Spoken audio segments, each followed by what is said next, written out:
I've found convincing evidence that your reflexes in-game can be majorly determined by a monitor's refresh rate. Normal screens are 60, but you can get special gaming ones that run at 120, 144, or even more. In theory, the more frames a second, the sooner you get to see information. You wouldn't think that beyond a certain amount that it would make much of a difference. I mean, 60Hz is already a frame every 17 milliseconds. This pales in comparison to an average human's response time, which is around 200 milliseconds. Plus, human response times are unreliable. I felt under huge pressure for this video since I know that my response time can vary a lot, so there's definitely a margin of error with these results. But I did my best to focus 100% on the task at hand, to free my mind and to overcome any emotion or distraction that could have marred the results.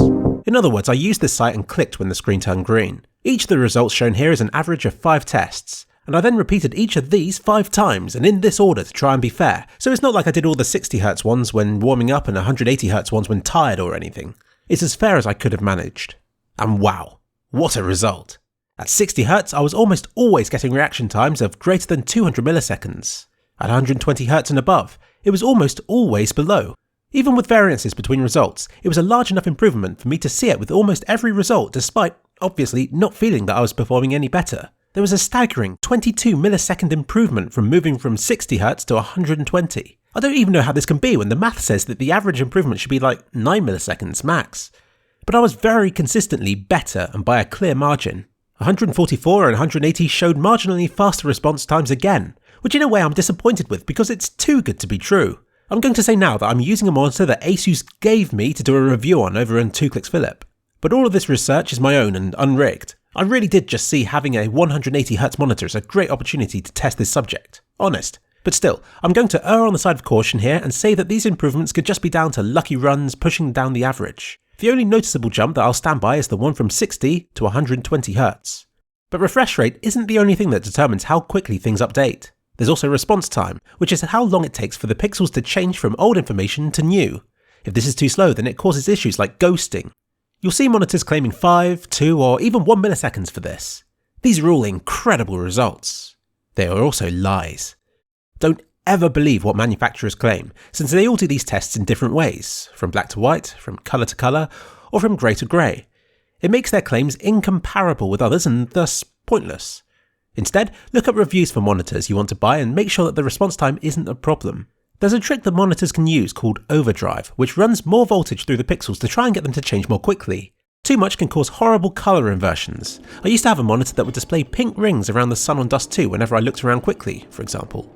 I covered this in my Asus monitor review. When set to extreme, it would lead to noticeable inverted colours when scrolling through web pages.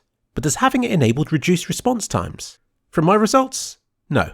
In fact, my worst results were when Overdrive was set to the maximum setting, but all of the results were so similar it's probably just my reflexes playing up. You'll notice that, although tested at 180Hz, all of the times I recorded were worse than the ones I got earlier for that setting. I think that once again this was my doing. As much as I love analysing stuff, I was getting bored of these tests by now.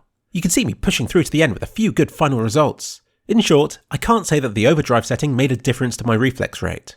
There's also input lag, which is how long it takes for information to go from your computer to being displayed on the screen. There's a site called Display Lag, which documents the input lag of different screens. An excellent result, according to this site, is anywhere between 9 and 20 milliseconds. Some, particularly 4K TVs, can be as bad as 100 milliseconds. That's a tenth of a second.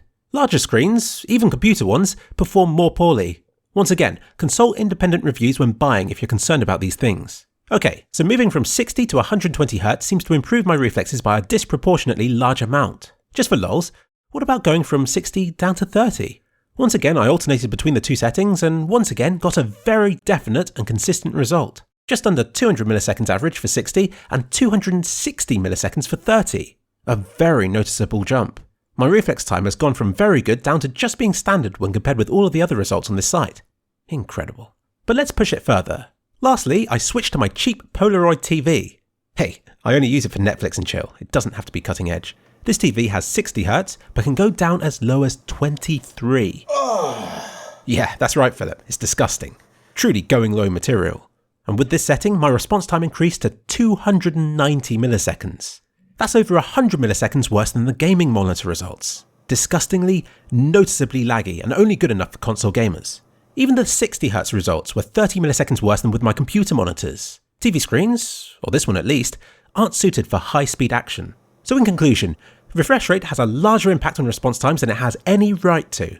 But if you feel you're slow to respond in game, also be sure that you're not using a horrible monitor with obscene amounts of input lag and ghosting. Despite initial concerns, my reflexes seemed more consistent than I expected them to be, but I am still only human and will have had variations in my own performance throughout this test. For example, I don't see why my 60Hz time should have been any better on my 4K screen than on my 180Hz gaming monitor. So please, don't just take my word for these results. Try them out for yourselves and see if you get similar. It really has opened my eyes to the benefits of 120Hz screens and above.